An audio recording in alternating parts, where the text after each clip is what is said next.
under the carpet, below the sofa, behind the bathroom door, inside the refrigerator, opening the egg case to be specific, all the drawers, over the bookshelf, the kitchen counter, the cookie jar, the laundry basket, and the oven. I have checked everywhere, and I still cannot find the keys. Screamed Anne. I was ignoring the grand event of losing her car keys. It happened too often. Almost every day. She made too much noise about it, and at the end, she always found it in a safer place than she even imagined she had kept it. The ruffling noise of pages caught my ear, and I was forced to turn around.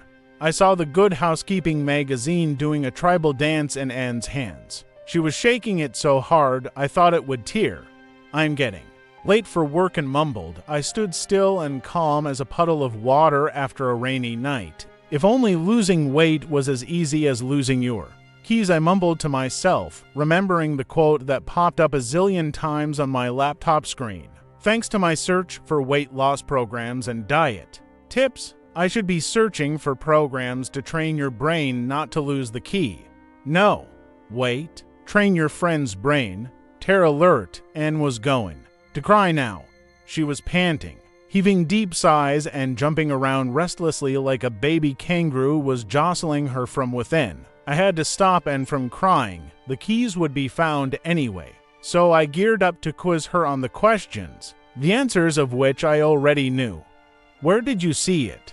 Last I asked. In my bag, she answered. I looked at her hands that were violently shaking the empty green and yellow striped cloth bag, which was turned upside down in the quest for the keys. It was almost like the bag was being punished for housing the keys inside. Are you sure? I asked. Yes. Yes, she nodded furiously, biting her lip. Any other place you can think of? No. I never change its place. It is always in the front pocket of this bag. She was staring at the bag accusingly, like a frail man who had stolen her lunch. Think again, I said. Thought, she replied quickly.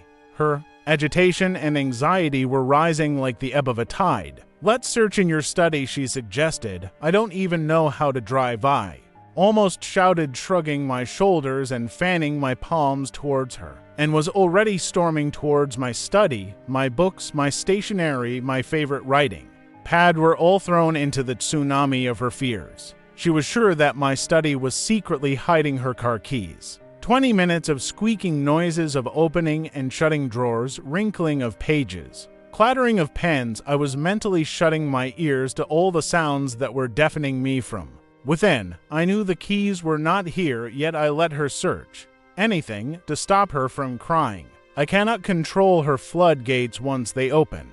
Not here, she declared. I stopped myself from saying I told you so before I could react. She was in the garden, lifting the bottoms of the brown mud pots and threatening the stems of the red rose plant with her rigorous drill of tugging and shoving them in different directions. It seemed like her hands had grown into the arms of an octopus. She was moving everything, everywhere, all at once. The kitchen was next victim of her anguish. The pots, pans, glasses, ladles, spoons, and spices were all unsettled from their comfort zone and dispersed into all corners of the sink. They all struggled in. They're like they were stuck in a honeycomb. Of course, I was following her around the house, trying to calm her down and help her think. But she was as fast as a tornado, sweeping and hurling all that she saw. 45 minutes of non-stop action, racing hearts, sweaty palms, and unlimited tautness. Still no trace of the key. Debilitated with the fruitless search, she sank into the worn-out brown sofa,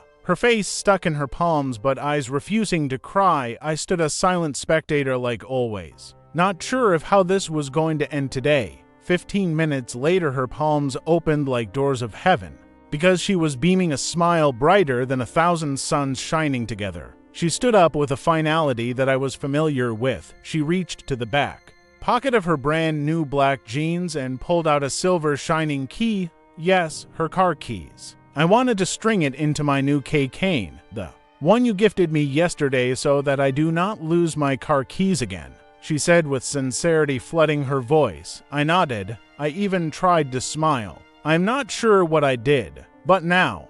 Her voice trailed away, growing thinner. I don't remember where I kept the cane. END.